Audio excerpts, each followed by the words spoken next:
Hi and welcome to Wimborne Boxing Club's podcast. We aim to bring great value and content to those guys and girls looking to start to box, as well as those currently boxing at all levels. So sit back and enjoy the content. So in today's podcast, we are looking at boxing drills. Boxing drills realistic versus boxing drills that are just designed to look good. So I've actually stripped the audio from one of our YouTube videos. So if you don't follow us on YouTube, go check us out, Wimborne Boxing Club. So like I say, this is about realistic drills versus looking good drills. And it's a YouTube video that we put out back in June. So have a listen and I'd love to know what you think.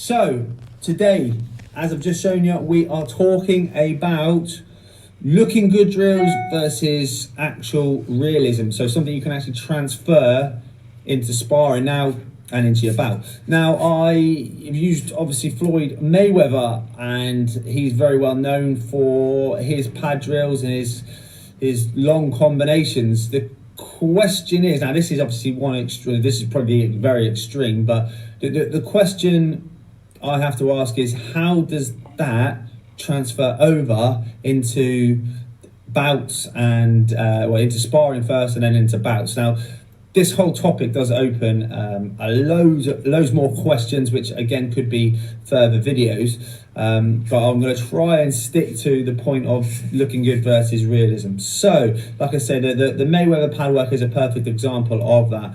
Lots of fancy defenses, fancy counter punching. Does that transfer across into a spar or into an actual bout? No, it doesn't. Don't get me wrong, obviously Mayweather was probably one of is maybe still, or was definitely pound for pound, the best boxer of his time. Was that due to his pad work? No, I don't think so. End of the day, none of that transfers over. So his sparring would have been the reason, his quality of sparring and the process in which he's gone through. He started young and he's gone right the way through. He's had a lot of bouts, a lot of sparring. That is what has made him, and natural ability, obviously, natural talent. That is what has made him into the boxer that he is today, not all the fancy pad work. So basically it's the stuff you probably see off the camera, which isn't as glamorous, or stuff they can't really put out there as sparring, that has made him and turned him into the boxer that he is today, not the fancy pad work.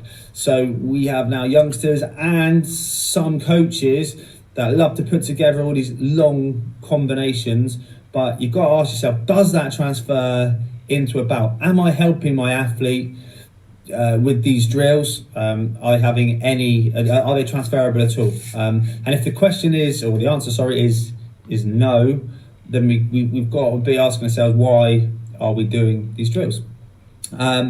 So at the moment, obviously a lot of us are in lockdown and we can't do any kind of pad drills anyway, but now ask yourself, are the drills I'm doing transferable over into a bout and into a sparring? Which this kind of has a little bit of overlap to what we talked about last week, was the question why.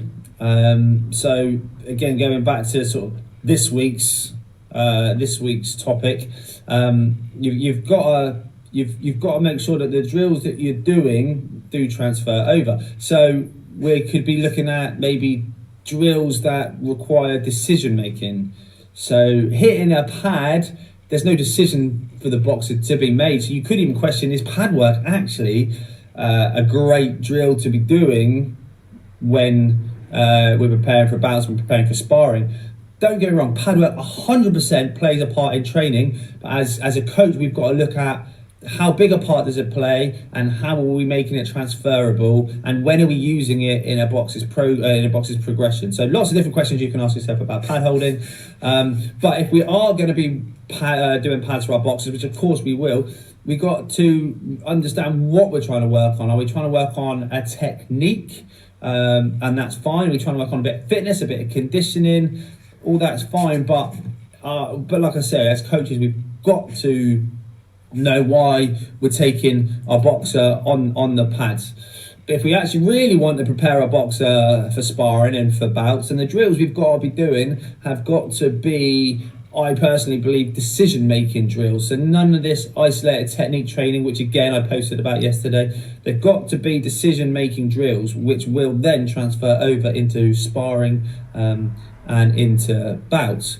So yeah, you see a lot of coaches out there, and maybe it is literally just for the camera. With long combinations. I know I've done it. It looks good on social media, but are they the only drills that I'm doing to prepare my boxers for competing? Of course they're not. We do lots of sparring, and like I say, we do lots of drills where decision making is key. So really, today's video was just again to question: are the drills I'm doing to look, the drills I'm doing with my boxers, are they drills that they can take? The techniques and skills that they learn, can they transfer this into a bout or into sparring, or are they more fitness drills and more really to look good on camera and look good to the other people watching? So really ask yourself that as a coach. Sit down and think, how would this drill transfer over to competing? And then if it doesn't mean the drill's no good. It just means maybe you need to tweak it a little bit to put more emphasis on the athlete and to make it more of an athlete-led drill where they have to make decisions, they have to think for themselves, and they have to adapt to situations, and then it's more transferable over. Pretty short video, to be fair, today, but it does open up loads of different avenues. We talked about isolated training techniques, we talked about that. So that's a video in itself.